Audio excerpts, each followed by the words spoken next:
What is going on, everybody? It is your boy Zary, and before we get into the video, I just want to remind everybody, if you're under level 15 and you want $10 worth of free stuff, go to your settings, go to use promo code, and type in XMGGift.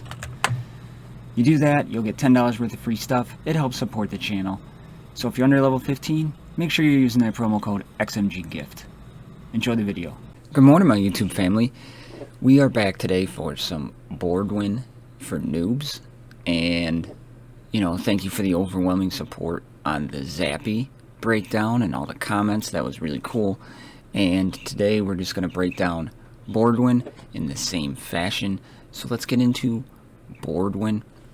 We already know about the charge. We know this is going to be an incomplete faction, so this one's going to be a little bit shorter because I don't got to explain all that stuff as in depth as I do normally. So let's get over to Bordwin and talk about him. Alright, Bordwin is a dwarf fighter and a warrior. He has drills on his hands. Pretty solid looking character. I like the scar over the eye. I love the little details, the runes in the tattoos. Just kind of like all that little detail-y stuff in there. Bordwin, speed 145, tied for 13th in the game, so pretty much your average starting point, about that mid 140s for a fighter warrior. 140, 145. Health comes in at 29,940, 10th in the game. So again, we're seeing very beefy health to start. Shield 24,212, 41st in the game. So low end, bottom of that middle tier, and just like Zappy, shield is kind of lower. So health and shield combination comes in at 14th in the game at 54,152. So very good. Health and shield combination survivability is key for both dwarves so far. And physical armor 36.63, fantastic, coming in at 12th in the game, so he does very well versus physical damage dealers. Magic armor percentage though is at 31.48, 41st in the game, so that is a problem. Magic damage dealers are abundant in this game, and he does take more damage from them. Physical damage is coming in at 38th in the game, so he's below that halfway point, is 2,638, so kind of on the lower end, so that's something we're definitely going to want to keep in mind. Crit chance, tied for 16th, about middle of the game there, 36, so definitely better than Zappy, something we can work with for sure. So what are we looking at when we look at his stats? We're seeing really good crit chance, we're seeing really good physical armor, right? 36 crit chance to start's fantastic. Magic armor, definitely something that is a negative. His physical damage is a negative for me. Health is definitely a positive. And his potency, which I didn't go over here, I must have forgot to put it on the slide, so I apologize, but it's at 36th, which is, right above that middle tier of the game. It's like tied for 11th in the game. So potency is not fantastic, but it's not a negative also. It's kind of just the middle of the road average there. So that is, if he's anything like Zappy, we know he's going to need potency, so that's something to keep in mind. So let's jump back over to the character, take a look at his move kit, see what we got going on. So just like Zappy, I didn't take any of the character's abilities up to T7. I just left them at that tier 6 ability.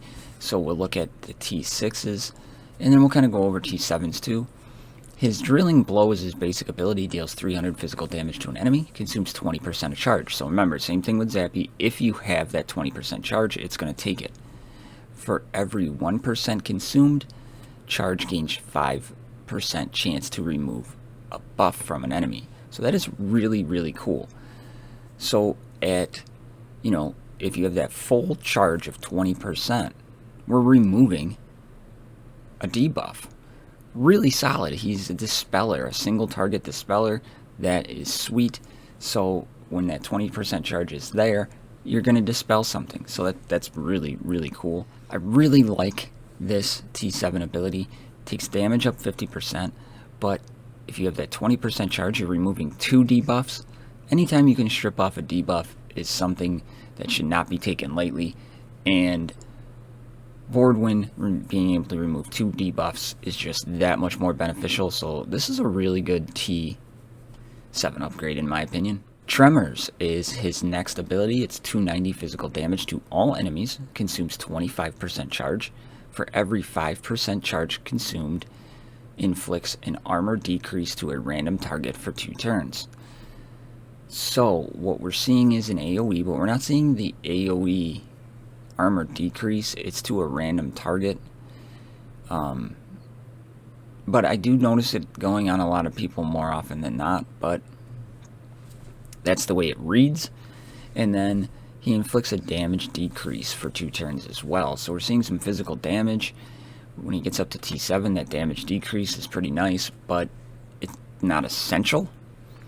But we're seeing the potency tenacity check, so we're gonna want potency for this guy for sure. For the dispelling, we're gonna want it for the armor decrease, and if you do take this one to T7, you're gonna want it for that damage decrease as well. Third ability, Augur Generator, at level 6 restores 20% charge to Zappy and himself. An additional 5% charge for each stack of armor decrease on the enemies. If Bordwin's charge is at 100%, Zappy and he receive crit chance increase for 2 turns. So what we're looking at here for the Augur Generator is much like Zappy's third ability. If you use that ability and it puts your charge at that 100% level, in the clip that was shown when I showcased the move kits, you see it, he reaches that 100%, he gets that crit chance, and he applies it to both him and Zappy. Now Zappy needs crit chance desperately, so that's huge, and his crit chance can always be bumped as well, so again, that's something big right there. Passive ability is Arms Race. Increases penetration by 1.5% for every 1% charge. If his charge is less than 40% at the start of his turn, restores 20% charge. Zappy receives the same buffs, loses 10 charge on taking damage, so again we're seeing that 10% damage decrease on charge when the AoEs come through. So again we're seeing the reason to have a good tank, and applies Earth Power to Baldair at the start of the battle, and again we don't know what Earth Power really does yet, so we gotta wait and hold off on that. But we're seeing the big difference here between him and Zappy is if his charge is less than 40% at the start of his turn, where Zappy's at the end of the turn. Zappy can use that ability, it can take her below that threshold, and boom, she gets that. Now, when you take this up to level 7, the big difference is the penetration goes up to 2%, and when it's less than 40%, you get 25% charge instead of 20. So, again, you know, something that would be beneficial, but not anything I would see earth-shattering as far as the T7 abilities. The one I would start with, if I had to pick one, is I'd want that basic upgrade to remove the 2 debuffs. I think Dispelling is super beneficial if you go up against, like, let's say a Pride team, and Salvador has Taunt and Steel Shell. You could take both of them away after the potency tenacity check, so that would be huge, huge, huge. So we talked about his move kit, we broke it down. So here are my takeaways. It dispels. You know, we need that. The crit chance increase to both him and Zappy is super beneficial. And the damage increase that, you know, from the penetration, even though it's only like 1.5%, it's definitely noticeable the more charge he has, that increases. So the damage, he can give himself a damage increase, and his damage is kind of low.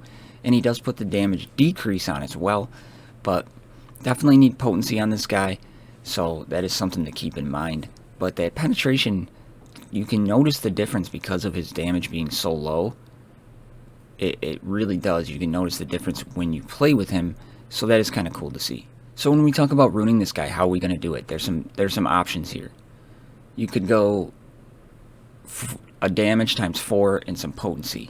Now you can go potency times 4 with some health, or, and I didn't put it on here because as I was playing around with this last night, you could go crit chance as well. So he does do a little bit more damage, trying to compensate for that low damage he has. And then speed times 4, health and potency times 2, right in there.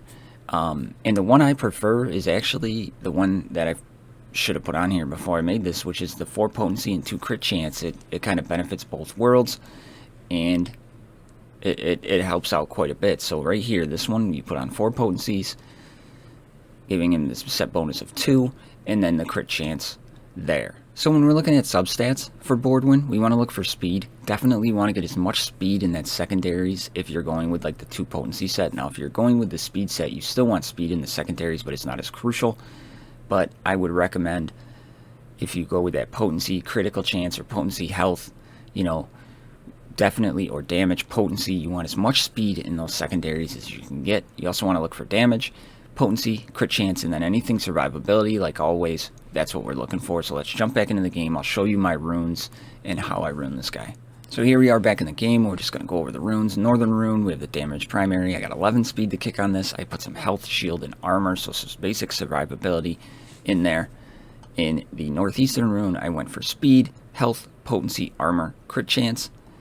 In the southeastern rune, we have the armor primary, of course, damage, 10 speed, some health. I went for damage down here. Now you could go potency, or you could go crit chance, I'm sorry, for sure, and that would be beneficial.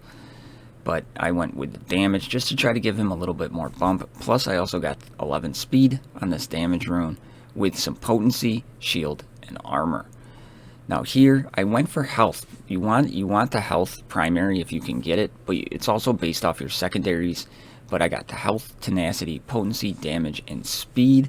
And then I went for potency here with crit chance, damage, armor, and tenacity. So I do got a little bit of improvement to do speed-wise in the secondaries if I wanted to.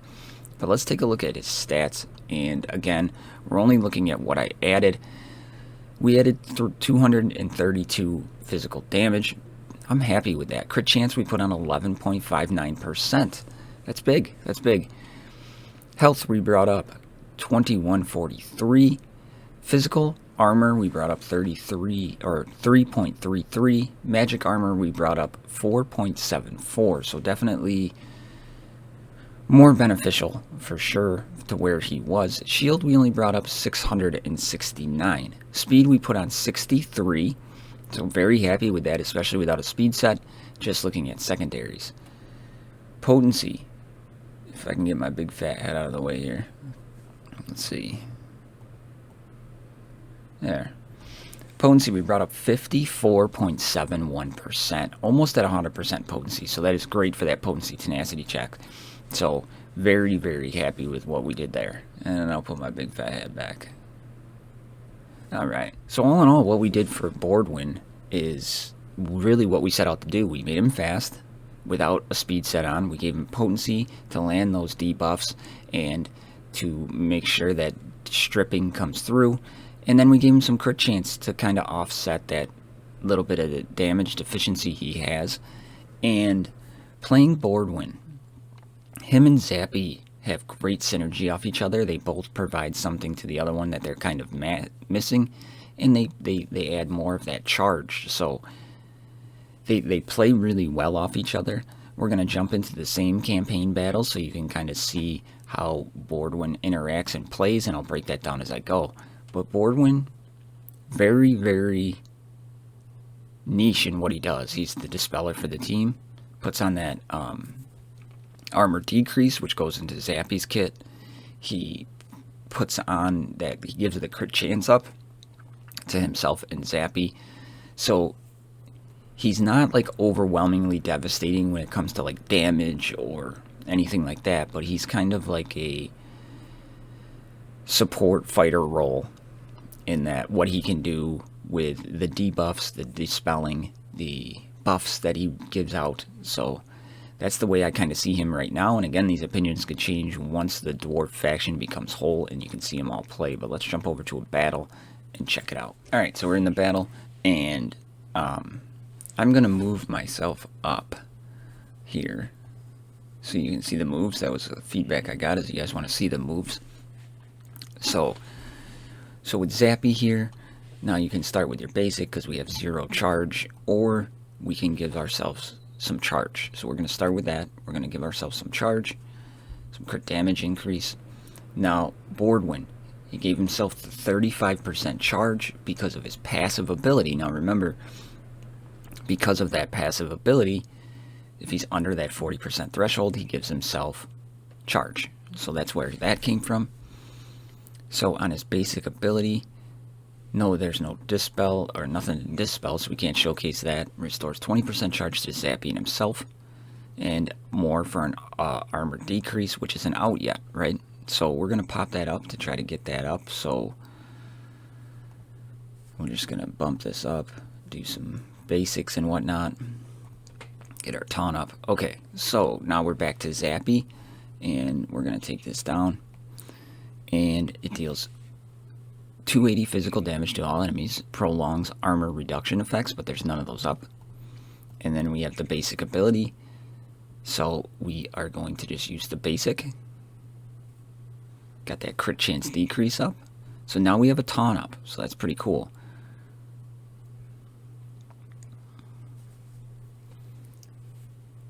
And once they get done attacking here, now he has up his taunt, and we're going to showcase the basic ability here so we can remove that buff, because he does have over 20% charge and it's going to consume that. And of course we didn't pass the potency tenacity check, so way to showcase that. So let's bump this back up. No armor decreasing defects. Okay, so now we're going to use his AoE. Put on that armor decrease. Damage wasn't terrible, but still not the best in the world.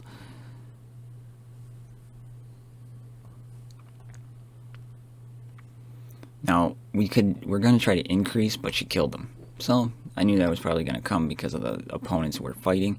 So, let's give ourselves some more charge.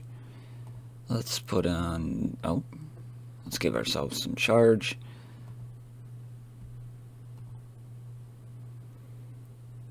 Now, since this is the test server, I can do this, and I'm just going to showcase this here, where we put on that crit chance increase. So, you can see here, 100% charge, we have crit chance increase, crit chance increase. Now she has crit chance and crit damage increase, so that is pretty solid. So let's take a look at what kind of damage she deals with that on her basic ability. 30,000. That's pretty good. And I know the quality is a little bit lower, but here we're just going to heal. And we're going to try to dispel again. Got rid of the taunt. So if we would have had that T7 on, we would have got rid of the taunt and the counter chance. So that you can see why that would be super beneficial. Put on some days and come through with a 15k crit. And we're going to put on that armor decrease. Now let's see if we can just extend them. Stays up. So you can kind of see how they interact on each other and see how they play. And Bordwin, again, impressed me completely with how he plays and how he interacts with Zappy and how you have to think before you play him. I think right now the dwarves, like I said, they're incomplete, right? Completely incomplete, right? Is that a good way to put it? Drop myself back down here. And, but the problem is that the more I think about the dwarves, but we can't make that full conclusion yet, is I don't know how the AI is going to play them at all. So right now my recommendation for the dwarves is that you hold them for the offense of like the battlegrounds and things like that. I don't really foresee the AI playing them right because of the decisions that had to be made of, do you put the charge on now, don't you put the charge on now. I think it's going to be on cooldown and it's going to be a set rotation and it's going to play it that way. So if you want to use these characters, save them for offense on battlegrounds. But again, the two that are in this game give me a real big hope for the future for the dwarf faction, and I'm really excited to get those other dwarves and play with them. I can't wait. So Bordwin, I have him gear 11 on my main account, and Zappy is coming up. I farm them every day, and I suggest you do too. So I think they're going to probably be needed for some sort of legendary event, maybe to unlock the 5th one. I don't know, pure speculation, but if you should be farming them every day, if you want a shot at whatever event they're going to be needed for. Because they're probably going to be needed for something, same with the half-pigs. And that's just me looking into the crystal ball. I don't know anything. But with that being said, that is Bordwin for Noobs. He is super beneficial with Zappy by his side. And he can do some things without Zappy there too. So you got to remember, he could be a plug-and-play dispeller for you if you really need it. So he does bring some good things to the game, and I'm really excited to see how that whole team plays out. So with that being said, if you're just finding me for the first time and you're liking what you're seeing, please click that subscribe button, like videos, share them with your guildmates, all that good stuff. And for my XMG family members out there, you know I love you. See you in the next one. I'm out.